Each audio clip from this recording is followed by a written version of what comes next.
Hello, my friends, and welcome back. Thank you very much for being with me again today. When you have such people making such statements representing such important countries, that's very dangerous. And I'm talking about Great Britain and the United States of America. And I'm talking about Sunak, the Prime Minister of Great Britain, Maharishi Sunak, and Kamala Harris, the Vice President of the United States of America. Now, I don't think they are the sharpest tools from the toolbox, but hey, what can you do? Unfortunately, they represent two nations, very important nations. Unfortunately, they are over there where they are at. Let's see what these people said in their capacities of a vice president and as a prime minister. This article comes from Ukrainska Pravda from the 18th of February 2023.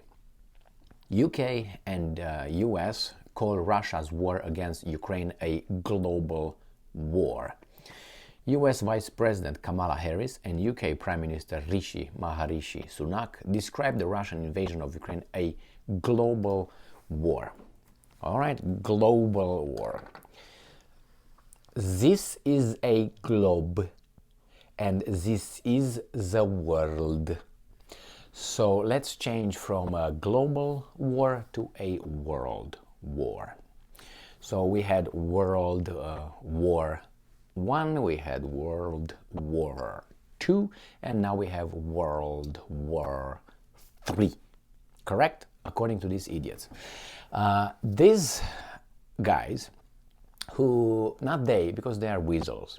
They are just a mouthpiece. There's not the brain behind it. There's not, anything else. The heart pumping the money, the blood into the brain, and the brain going into, or the brain getting the money to the mouthpiece. No, you know what I mean? These are just the fools that we're gonna learn. I hope so. In about 20 or 30 years in school. Or they would learn that these guys were just, not good. Let's put it nicely. I have other words ready for them, but... So, here we go. They consider this a world war. I'm not going to call it global war because I'm not going to subscribe to their semantics. This is, or vocabulary.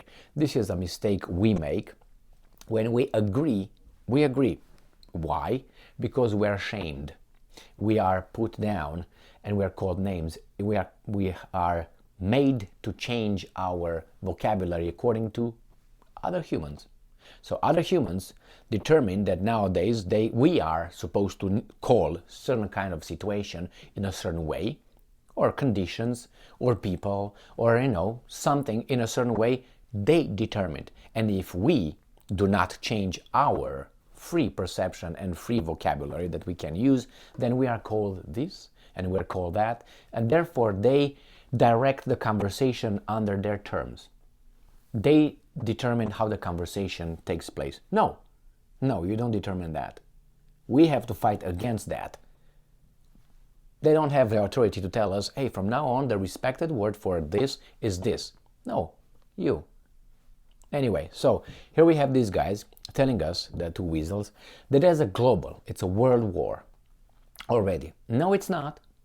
It's not. It could be if you look at the ideology and you look at who wants to take over and keep it that way, and it's exactly that model. The Russians, which are the evil ones here, they call this attack on their country, using Ukraine, that's how they perceive it, as an Anglo-Saxon attack. Hegemony. Who's Anglo-Saxon? I don't think the United States still considers itself an Anglo-Saxon. It's going to be something else soon. But hey, they're still the Anglo-Saxon model. And then you have Great Britain, and then you can put inside the Germans. But the Germans are not having anything to say because they are ballless. This is what's in between their legs. Just a quiz. That's it. If you go over there, nothing. You can't even grab anything like Trump said, and let alone any, hey, not even, peanuts, nothing. Great Britain is I would say, willy-nilly house servant of the master. And as I said, the rest are just plantation slaves over there cutting the sugar cane, and that's it. France sometimes tries to come and brings the mail in from the plantation, comes to the house and tries to linger here as a house servant, but is quickly, swiftly, rapidly, fastly kicked out by the assigned house servant, United States, Great Britain, because he's special. He's still a servant, but he's in the house, so he feels a little bit superior with those guys. That's how it was, and that's the way it is. So this is it. So the Anglo-Saxon model is actually United States through the servant, and then the other weasels who could be whomever they want to use. Romanians, Hungarians, Spaniards, and all those guys. So let's see what these guys are saying in this little article here. Because hey, we're dealing with two people with a really below 86 IQ person here, and this guy right here, probably he would sell his mom for being where he's at right now. He didn't prove anything yet in the terms of prime minister position. I don't think the United Kingdom is better now than it was under the other tarred below 86 IQ person. What's her name? Lazy, or the other one, the Boris Becker Johnson. But anyway, he made a lot of money in the real world, which, well, I say good job. Well, good job. And his wife, I think she's got a lot of money. So anyway, good for them. As long as they didn't do it in an illegal way, that's I admire that. Or at least, good for them. That's what I'm saying. They must have some qualities, but not as this. I think that's not one of his qualities. So they described the invasion as a global war. No, I substituted with a world war. Source: message of the office of the British Prime Minister following the politicians' meeting, as quoted by European Pravda. Details: Sunak and Harris paid tribute to the strength. Oh, they're both Indians. Oh, originally, right? Half, and this guy 100%. Hey, my friends from India, why don't you bring Dr. Jai Shankar and get these guys by their ear, clonk clonk, and send them to clean their rooms and change their underwear, the ones that they've been using for the past week? What's going on? Well, you know what's going on. So Dr. Jai Shankar, go and take care of these guys, you know. I mean, is that a fact? That's a fact about their origin? It's a fact. Is it wrong to point it out? It was just a funny thing. And Jai Shankar, he's a fantastic guy. I admire that guy, just so you know. Not the other two weasels. But Jai Shankar is a fantastic guy. So, Sunak and Harris paid tribute to the strength of British-American relations and agreed that there is no more clear proof of this than the fact that both countries are Ukraine's closest international partners. Of course you are. You can call yourself partners if you want. You are the closest friends, but the Russians call you the instigators. Well, the Russians being bad, we should not consider their reasoning or false accusations. The politicians discussed how to accelerate international action. International supported by whom? Let's see who supports this action. You have so far United States, you have Great Britain. These are the guys who really jumped on it. I mean, some of them are the organizers, the other ones are just, we're coming, there's something here to get. And then you have the other ones that were dragged in. France, Germany, and other little weasels. Poland, that has its own hatred towards an interest, which is fine. You can have that. Hatred sometimes, brings certain realities outside from people, so you know who's who, what's what, which is great. But hey, I know the Poles love everyone, and everyone loves the Poles. Anyway, let's move on. So you have these guys that were dragged in, and you have about 40 countries? Some of them blackmailed. For 40 countries, 50 at the most, with Australia and Japan, another one that doesn't have anything in between its legs anymore, not even, you know what I mean, zero. These guys are just international community? No, that's 193 countries. So what are you talking about? Your little coalition is not a majority, if you want to look at it that way. And some people are really against it. So what are we going to do about it? Force those guys to change their stupid ways and opinions because your way of thinking and your narrative is the right one? Yes. Okay, got it. Let's move on. All right, so they agreed that it is important to think not only about Ukraine's urgent needs, but also about how the international community, 194 states, remember, can ensure that Ukraine will never face such threats again. Why would I know Zimbabwe care about this country here? You tell me? Because Russia is going to invade them? Oh, okay, I got it. So you have to stop Russia, because otherwise Russia is going to invade Zimbabwe, Uganda, and Argentina, and Antarctica. All right. I think Antarctica should send their ambassadors to the United States of America and bend their knee too. They, and I'm quoting, they agreed. Who's they? They agreed, probably the two wizards over there, or weasels, agreed that Putin's war in Ukraine is a global war. Okay, they agreed. Okay. Both in terms of its impact of food and energy security, and no. Their security is because of the sanctions, okay, and the food is the embargo, again, about the sanctions. These things were could be eliminated if the sanctions are lifted. So who put the sanctions on? Not Zimbabwe, not Argentina, not Antarctica or the North Pole, right? It was just one guy who made everybody do it, and everybody said yeah. And in terms of its implications for internationally accepted norms of sovereignty. Oh, hey, how many troops does the United States have in the sovereign country of Syria? So shut up, okay?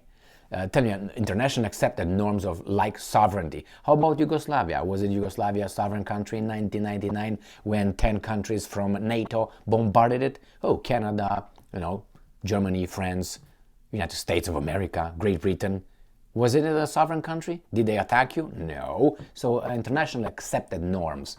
All right.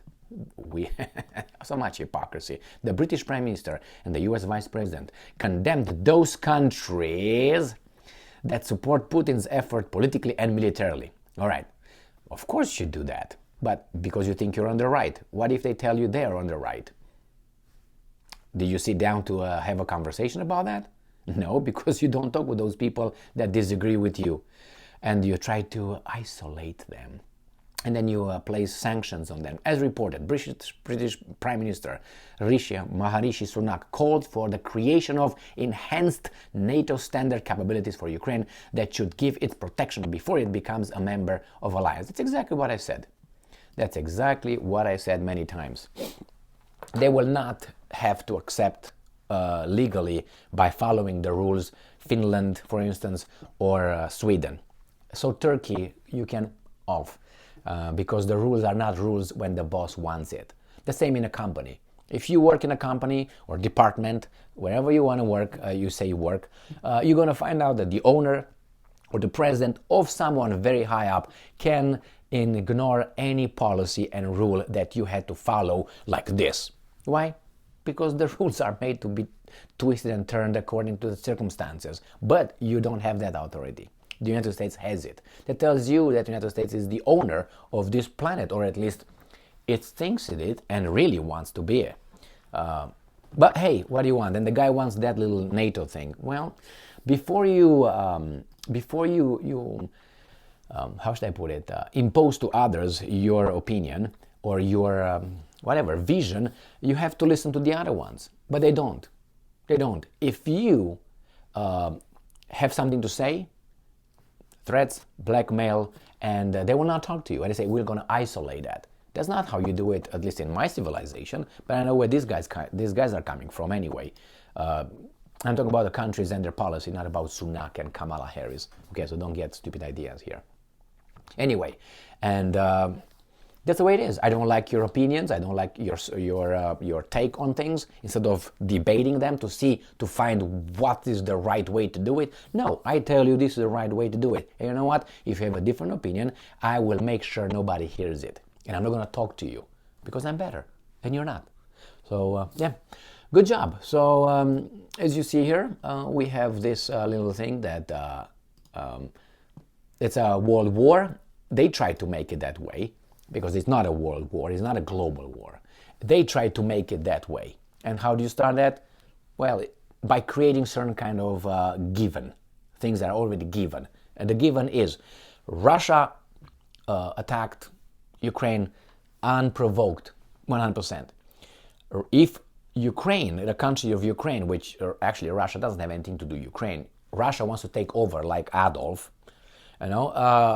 if passes Ukraine, you're going to be next. Everyone is going to be next. Therefore, Russia is a global world threat. And we, who are the perfect ideal countries, the forces of good, we will prevent that.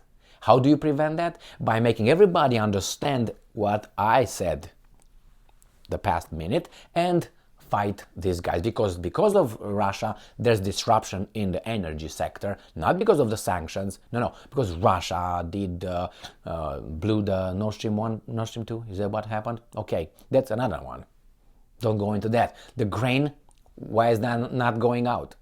Anyway, all these are sanctions. Oh, you can talk about the mines that Ukraine placed in the Black Sea so the Russians cannot come and land. I understand that one. Eventually they figure the thing out. But they really don't let the Russians sell their grain globally because of the sanctions. So then who creates the problem? And it's not me, it's you, because you don't allow me to sell the things to the world.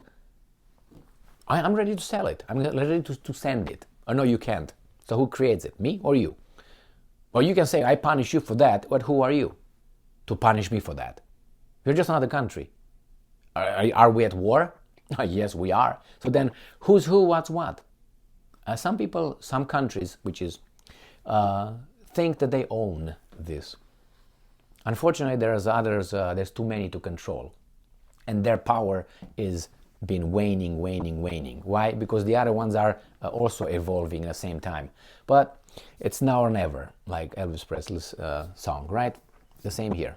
It's now or never. You do it now, because if Russia is not taken care of and next one is going to be China, then this hegemony is going to be a multipolar world. And that's not good, because we like democracy. And democracy is, a little diverse, more. They want only one to rule. It's very strange, or one. They say there are 2 or 3 as a community. We know who's in charge. But anyway, so yeah, we have a world war. Good job. It's not a world war, but they want to make it sound that way. And they're going to blame you. If you don't subscribe to that stupidity, they will say that you are on the other side. Either or, not in between. It's just good and evil. Thank you very much for being with me again today. Stay strong, stay smart, look for the truth, and be just.